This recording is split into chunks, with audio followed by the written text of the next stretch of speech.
here's what I'm not satisfied by. What have they done to our show, Ma? What have they done to our show? They paved paradise and put up a parking lot is what they did. I'll mix up my Joni Mitchell and my Melanie and all that other stuff there, but nobody knows what I'm talking about anyway. I know what you're talking about. Well, then just chime right in and say, you're right. You got a brand new pair of roller skates and you're right. And you got a brand new key, baby. Anyway, NXT 2.0. Oh. This one deserves it, yeah. Oh, 2.0. They've been born again. And unfortunately, as I mentioned at the top of the program, this birth was not a successful procedure. I don't know what, God damn it. I thought this was going to be, if they're going to change the show, then why don't they do something different instead of going back to, did this appear to you as a 1987 episode of Superstars on syndication? Actually, because of the room, it reminded me of Titanes and El Ring. Because I've never seen a layout like that. It's other than Titanes and El Ring. There was no Caras La Momia. No. There was also no barricade, if you notice. It was just a clear thing all around. I've never seen WWE do that. The flavor of this, you could tell. They said Kevin Dunn was on site and Vince and/or Bruce were going to take over. This was like the worst qualities of old 80s WWF. People with scripted interviews, gimmicks. Did I see a fucking Italian gangster? Yes. So Sal Sincere is back. Well, this one seemed a little more street ready. Well, he's but I mean, the point, it's gimmicks and a wedding and phoniness all the way around. This ain't going to take long because there's one good point in it. We already pretty much have established who the next NXT champion is going to be, right? You can see that coming a mile away. Oh, Bron Breakker. Oh, okay. I didn't know where you were going exactly with that. I thought you were still talking about your guy, Odyssey Jones. No. Oh, Odyssey Jones now is a wedding guest. We're not worried about him anymore. Bron Breakker debuts in NXT, has a great look. He looks like a wrestler, sounds like a wrestler. He almost reminds me of a couple of wrestlers I've seen in the past. And his trunks, his singlet reminds me of these wrestlers I used to see in the past, and they said he has a dog-faced gremlin kind of attitude. If only he was actually a Steiner, he would have fit in perfectly. The good part is this kid's going to be a fucking superstar.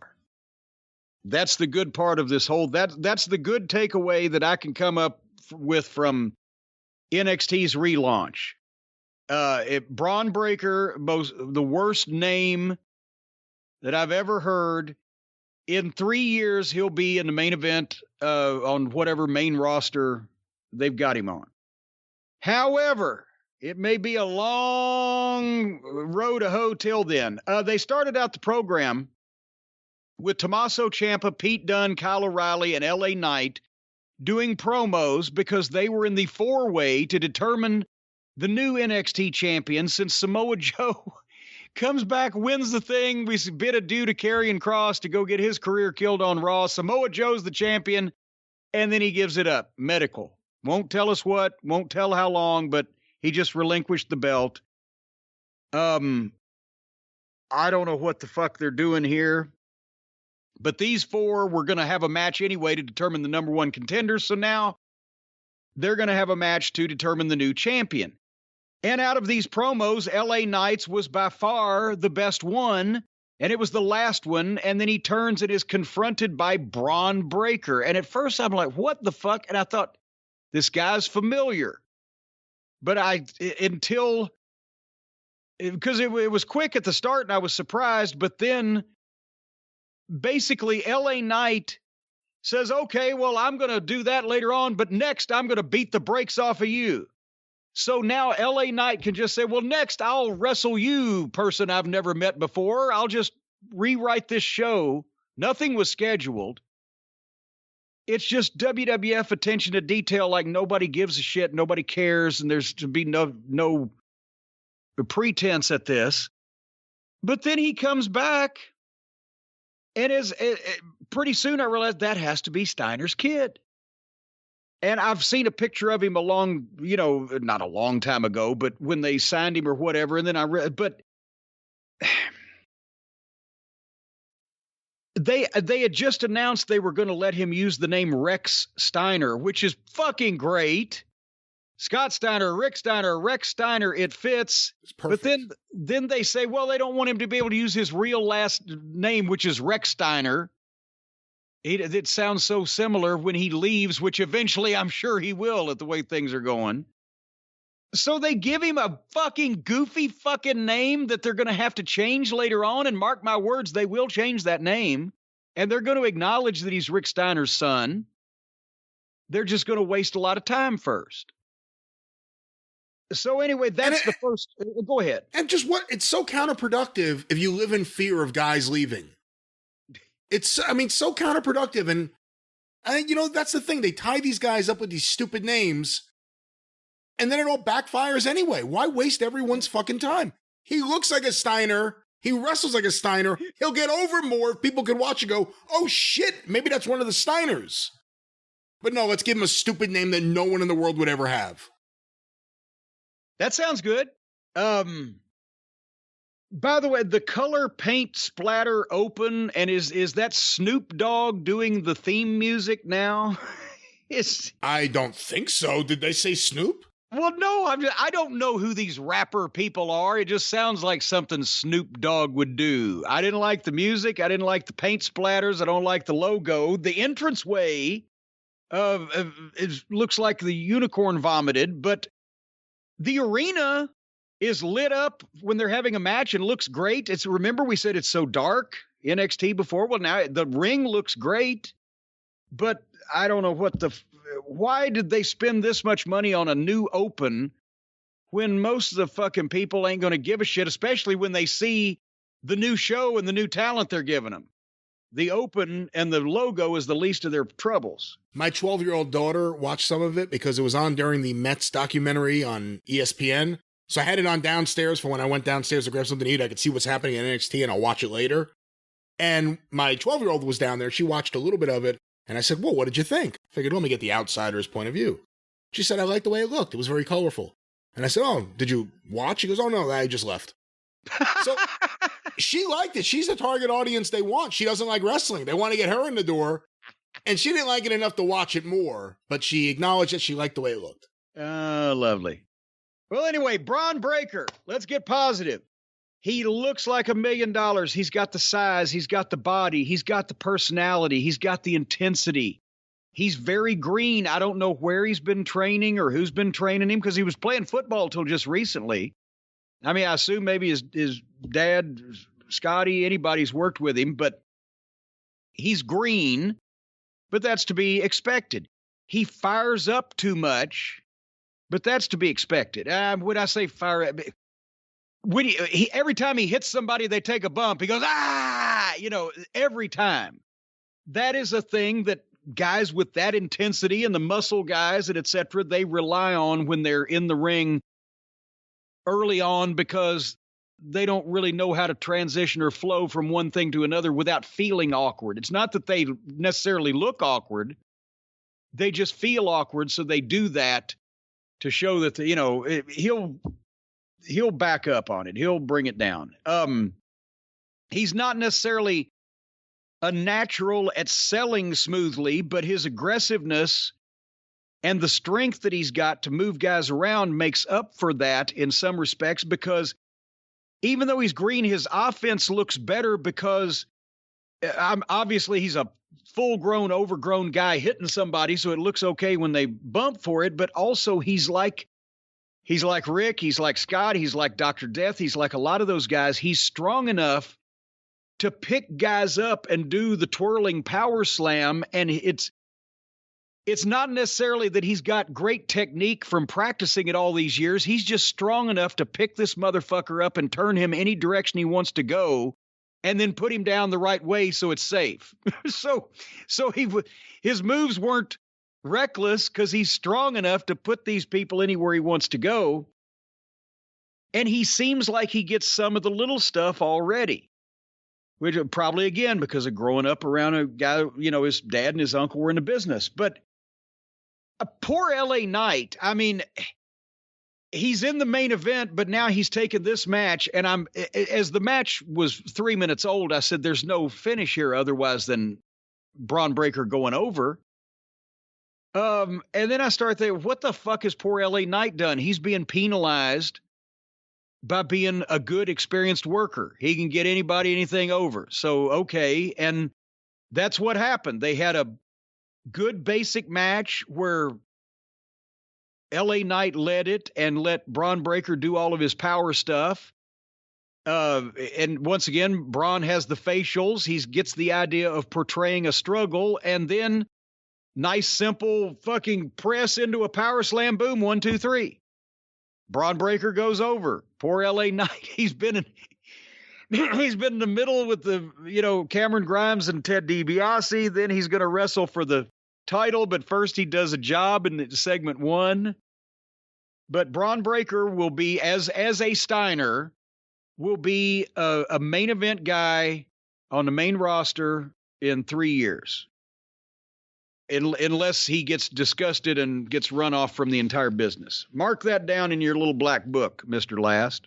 I think Rex Steiner will be a star on the main roster in AEW in 4.5 years. Oh, come on. Just a couple of Thanksgivings with Uncle Scott, and I'm sure he'll be like, you know what? Fuck these people. I'm out of here. They're embarrassed. They're not letting me be a Steiner. Fuck them. That's a good point to bring up, though. If Rex Steiner ever does get in the WWE Hall of Fame, his uncle won't be able to come see him inducted. That'll be a first. That'll be pretty cool. He's impressive. I agree with you. You had my exact note. Why LA Knight here? Other than him being established, because he was the best promo, like you said, in that opening package. Well, I think it was him because he's the one that obviously they're going to push this kid to the moon quickly, and I hope it doesn't backfire, but it looks like the kid can carry it if it's not just a stupid push. But I think they trusted LA Knight to make this look the smoothest it could be. And he did. And he did his job. So there you had that. And I mean, there was nothing wrong with this segment at all. I was just, I was like, poor LA Knight. What did he do? The next match, Marcel Marceau and Fabian Forte, the Imperium guys, against Josh Briggs and Brooks Jensen. Briggs and Jensen either sounds like a country music duo or a fucking company that manufactures chainsaws. And Imperium won. And did you watch this? It was on in the background, but it was hard to really focus on it. And this was kind of when I was looking around and just paying attention to the production more than the actual match. This is where I was looking around, cleaning my toenails. Then Hit Row now is with b-fab. That is the girl's name, b-fab. And the other three had a bunch of scripted lines with hip language. Or is that hip language, or is that hip language that the white writers are giving to the urban talent? I thought b-fab did a good job. I can't tell you where the content came from. It could be either way. More than likely, it was written for them in a really poor way. I don't know, but they did their interviews are not promos, they're routines, because each person jumps in at exactly the right pre-planned or choreographed, orchestrated point, and you can tell they're doing a spoken word routine to me, coming off like that. Anyway, they did that on tape. Then b-fab with the entire Hit Row record staff came out, and she had a match with a tubby girl in a Mardi Gras mask. And I was trying to fast forward through the entrance because the Hit Row entrance, they rap and it takes forever. And then I got to the bell, and that's why I didn't really hear them say this other girl's name, because it looked like they rented a ring to two fans and told them, you get in there and figure it out. and old kayfabe won. And then they talked some more. And kayfabe was making the point, we all do this. B-fab. B-fab, kayfabe, whatever. We all do this. You all in the Kool-Aid and don't know the flavor.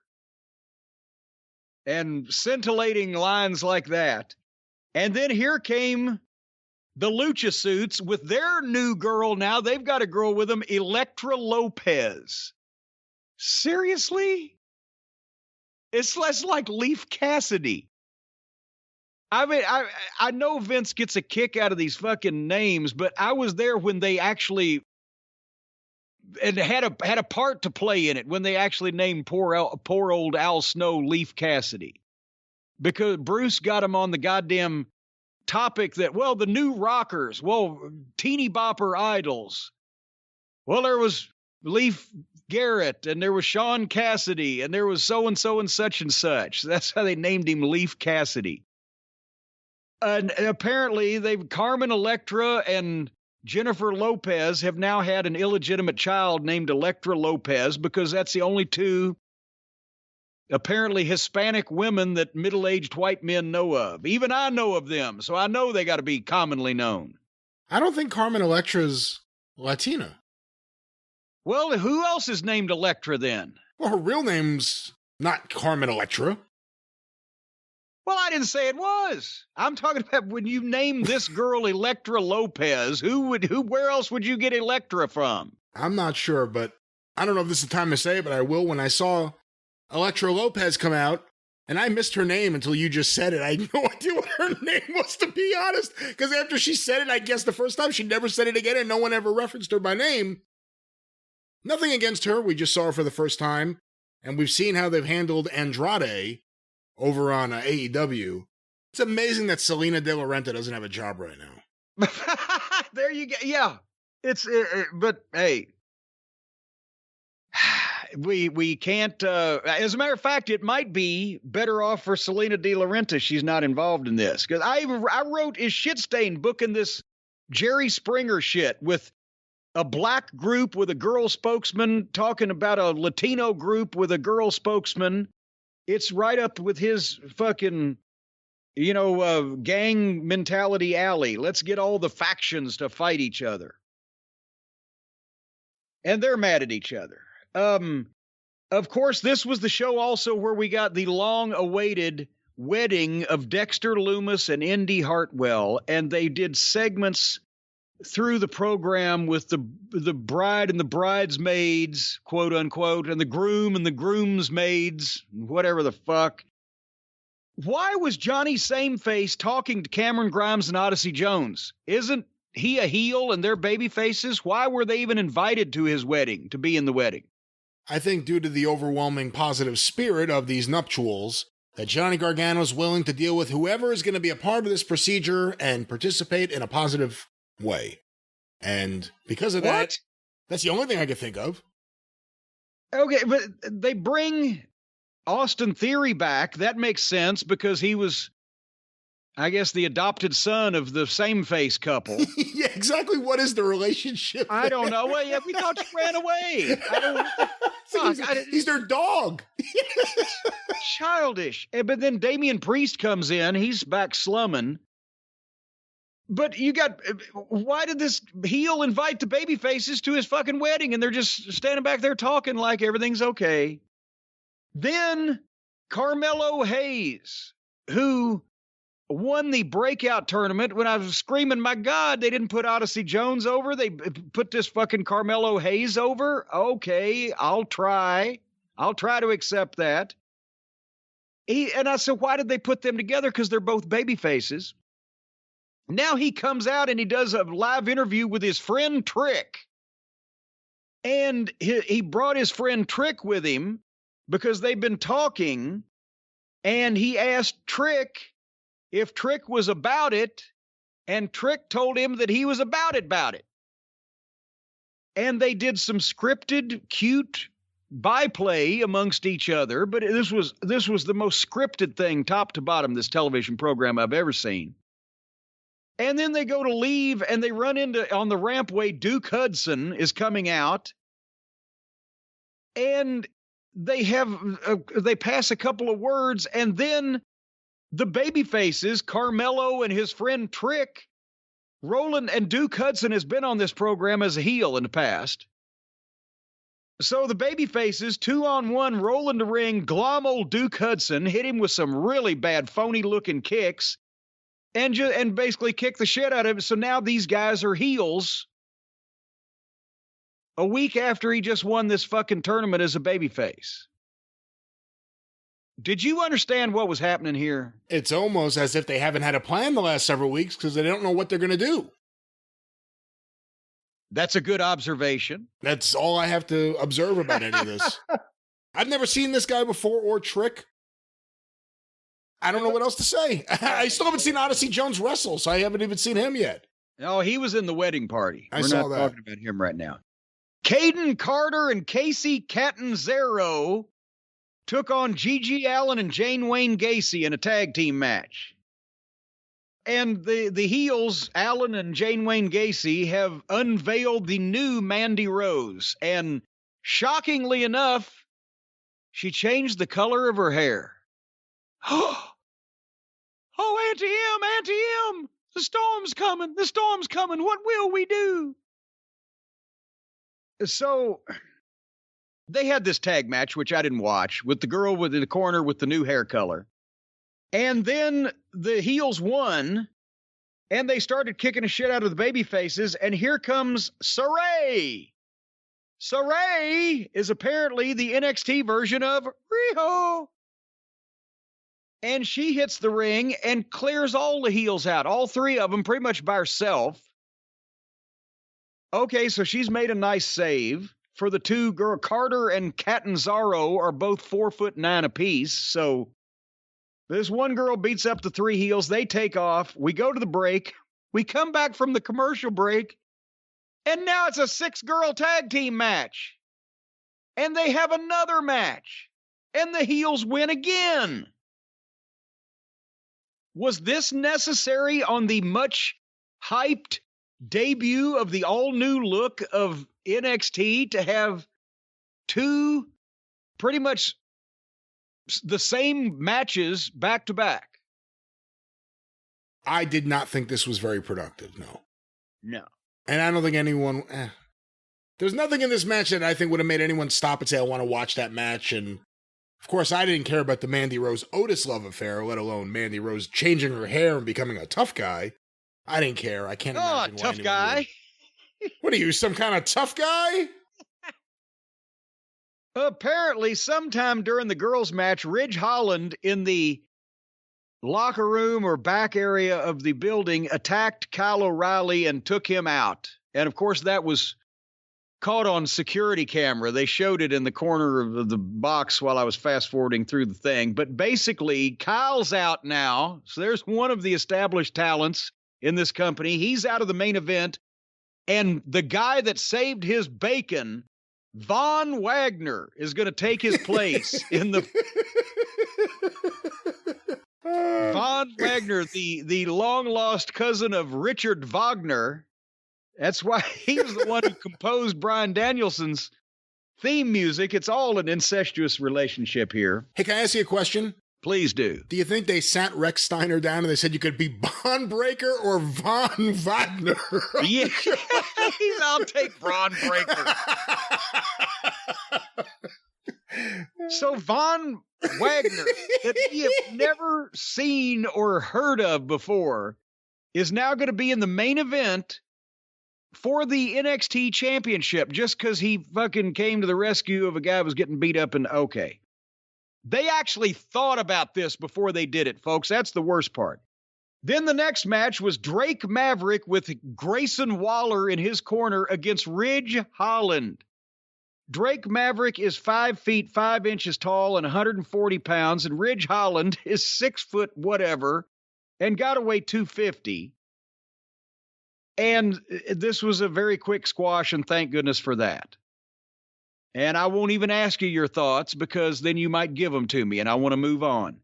Because the next match, Dan Jarman and Trevor Skelly.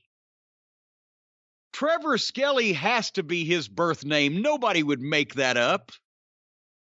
Against Brutus and Julius, the Creed brothers. The Creed brothers are in the diamond mine with Malcolm Bivens and Roderick Strong and the Japanese guy that nobody even talked to on this television program. Can I just say something real quick? Yes. And I was so surprised by this. But I saw them when they come out, this Malcolm Bivens manager, and the girl is there, and these two guys that are the Creed brothers. And we've heard a few people say, like, oh, you guys should see them. So I was curious. I swear until the post-match, I didn't even notice it was Roddy. Well, that's because he's buzzed his hair all off and he's just blending into the background. Because this is not a cool fucking faction like the Undisputed Era that Roddy fit right in. This is here's Roderick Strong, one of the best technical workers on the planet, in there with a rookie manager and a bunch of guys that can't stick their thumb in their ass on the first try. So I'm pretty sure he's probably not excited about his prospects, but I don't know where the other two guys came from. They were small enough that the Creed brothers could move them around because the Creeds are apparently hotshot amateurs / shooters, and that was pretty obvious. And they wear the gear, but it was a complete squash. But all four of these guys are greener than pepper trees. And the Creeds have a lot of personality, and the big one, I think Brutus, has a look, but they have obviously started very recently from scratch, and this would not have been a good Ohio Valley Wrestling television match. It was a one-sided squash that was watchable because of the personality that these guys have, and they're going to be good. If they're trainable at all, they're going to be good. But they ain't good now, and this was ugly. Other than... that's why I say it's an OVW TV. It's doing a disservice, and then I'll let you hold your thought. It's doing a disservice to the Creeds to put them on national television at this stage in their life because people will remember their awkwardness. That's what OVW was for. That's what local TV is for. That's what regional TV is for. I understand that NXT is now the next thing rather than their wrestling school, but don't put your wrestling school on fucking national TV. Wait till they have a local show for that to give them experience. I'm afraid for what's going to be put on this television program, and guys are going to be not ready, and they're going to form opinions in fans' minds that might not change. What were you going to say? I was going to say, with the exception of some people like Eli Drake or Tommaso Ciampa, based on everything we saw here, they're going full developmental for this show. There's going to be a few veterans there to guide the ship, but it looks like it's just going to be, we're going to put you right on TV and try to get you ready as fast as we can for the main roster by hook or by crook. NXT was never like that. You had people go through developmental and then get on NXT TV. Yeah. This is like how it was way back, and well, I mean, in OVW, I had guys I wouldn't put on TV until they looked to me like that they wouldn't embarrass themselves or us. And sometimes that was contract guys, and that's what they'd get. Bruce and Johnny Ace, both, well, we need guys, give them 6 months and get them. Well, good luck with that. I told him one time, I said, why don't you just fire everybody that you've got on contract right now? Because in 6 months, only about 2 or 3 of them out of 20 are going to be ready, because that's ridiculous. You ain't going to get a wrestler in 6 months. I don't know why you're saying that to me, because I know better. So you don't need to bullshit me. But that may be what Vince wants, so they are just going to go with it. We'll just put these guys on TV for a few months, see if anything happens, and then bring them up, see what happens. Anyway, after this thing, Bivens was doing a promo. Ivy Nile, I guess, is the girl's name. And then Kushida came out and said something. And the heel manager then said, okay, well, we'll make a match next week with you against Roderick Strong. So now the heel manager can make the matches. See, I know Vince doesn't really care. Bruce is not going to really care. Johnny Ace, I don't know what the fuck he's even got to do with this, if anything. But there's going to be no attempt made to be real. This looked like 80s WWF, where it's just a fucking entertainment show, but it's not very entertaining. And then we're already at the main event. A four-way for the title, LA Knight, Pete Dunne, Von Wagner, and Tommaso Ciampa. And they started at 100 miles an hour. And I tried to watch this and make any notes on a, positive, negative critique or whatever. But it's a four-way. It's a typical multi-man match. Guys disappear at random times and hide until their next spot. And the other guys work. They started at 100 miles an hour. And the one thing on the LA Knight was all over everybody. He was never in the wrong place. He's a glue that holds everything together. He's got experience. He can work. He can bump his ass off. He's got personality.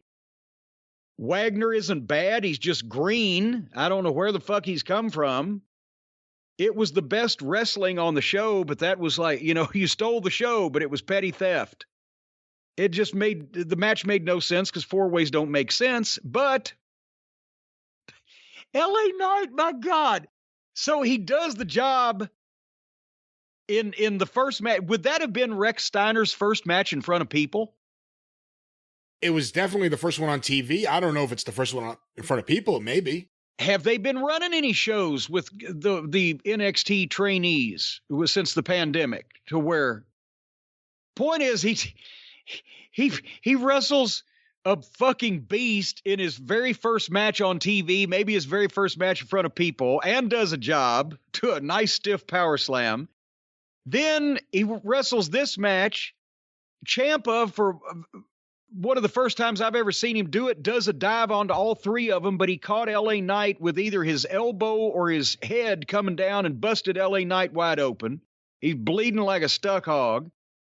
Then old LA comes in and superplexes Pete Dunne, jump up superplex, hit it perfectly, bounces to his feet, and there's Von Wagner there to hit him with a goddamn finish. Boom.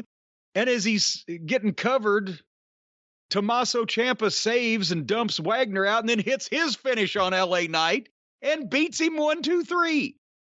So Ciampa's the new champion, but the best all-around talent on the entire program did 2 jobs in 2 hours and got busted open hard way. What the fuck? What'd you think of that last one? I thought it was all right. I'm not a fan of four-ways. I thought Eli Drake or LA Knight was really good. Ciampa's always great. Von Wagner, who apparently is the son of Wayne the Train Bloom. His real name is Cal Bloom. Oh, okay. I've heard his name then. Wayne Bloom and Mike Enos were the Wrecking Crew in the late 80s, early 90s. It appears, based on all these articles from questionable sources, that Vince McMahon sees him as a future WrestleMania main eventer, although I'm not exactly seeing where this story comes from, but that's who he is, Cal Bloom. And, I've been just really excited for minutes about the Von Wagner-Bron Breakker match, or Bonhepper Trepper, whatever his name is over there. Trepper. Well, I tell you what, I hate to disagree with Vince McMahon. I can see Von Wagner getting good, getting better.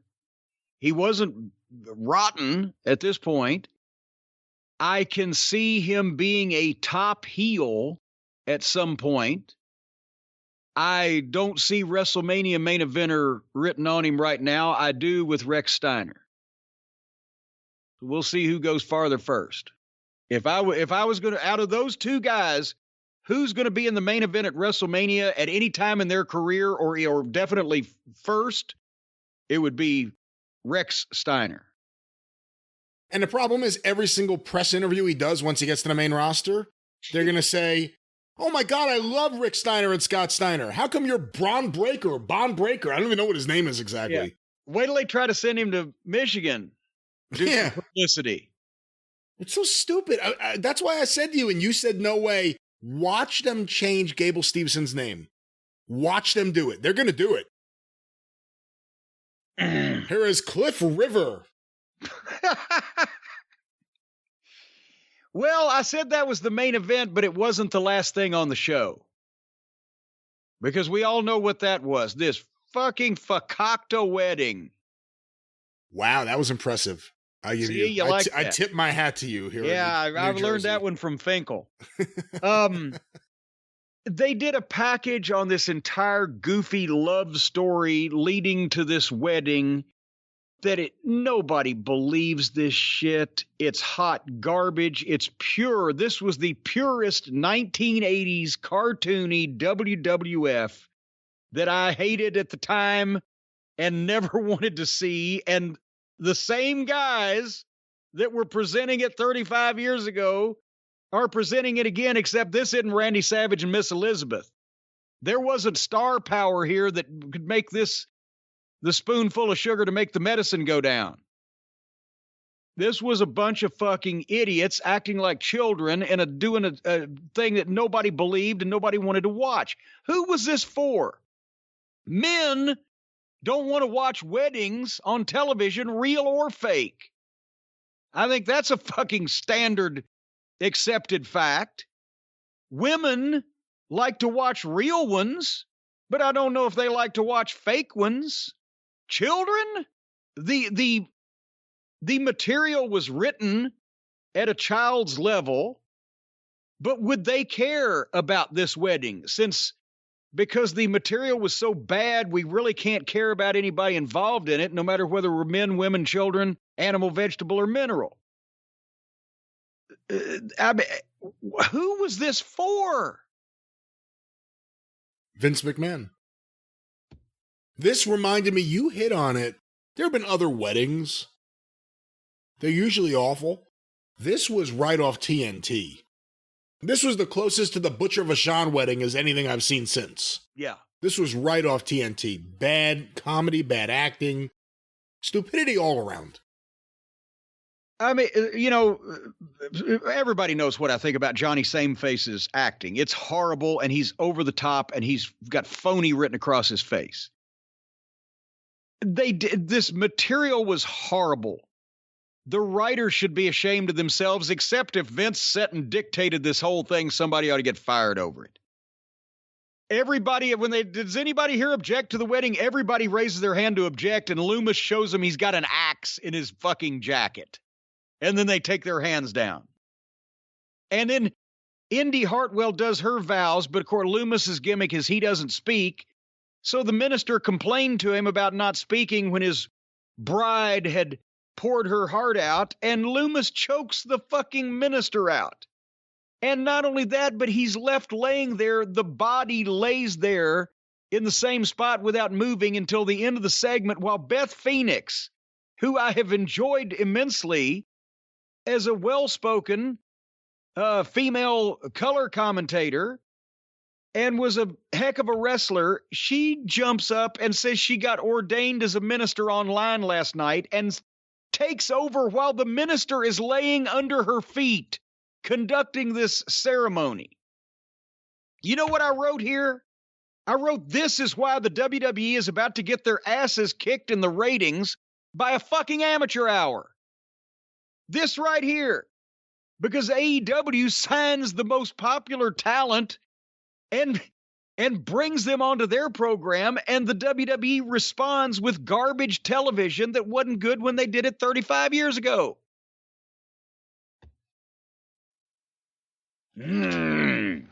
So, that was the new NXT. That was the single worst NXT television program that I've ever seen, and that's the show that we used to say, well, at least if you see a good match.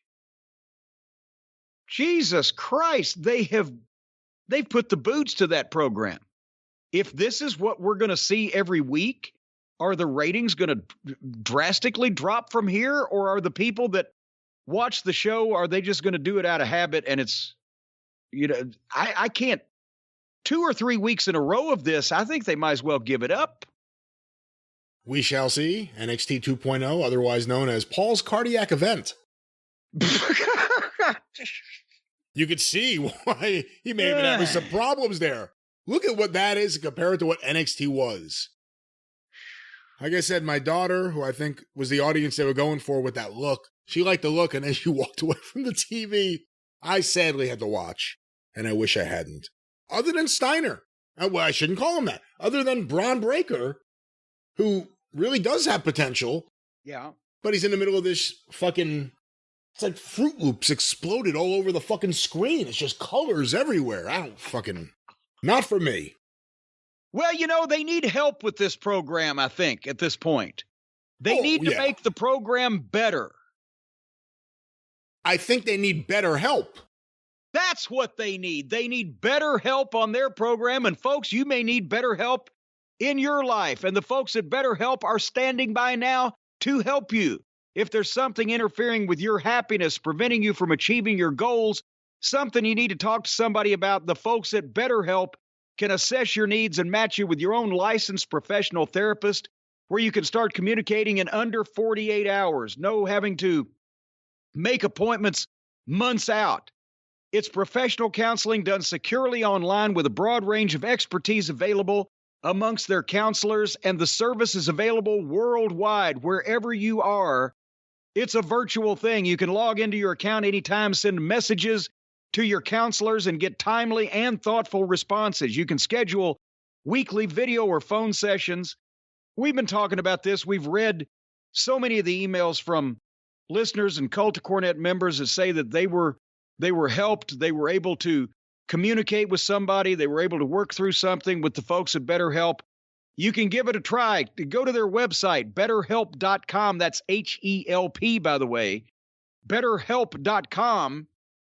You can read the testimonials that they post daily from the over 1 million people taking charge of their mental health with the help of an experienced professional through BetterHelp. And if you go to betterhelp.com and use the code DRIVE or /drive, betterhelp.com/drive, special offer for our listeners, you get 10% off your first month's services. betterhelp.com/drive, and you can get 10% off your first month's services. And with the increasing awareness about mental health, especially in the wrestling industry, but worldwide overall, this is more timely than ever before. If you need help or you know somebody that needs to reach out, maybe turn them on to this so that they can try it out and see how it works for them. BetterHelp.com/drive for 10% off the first month.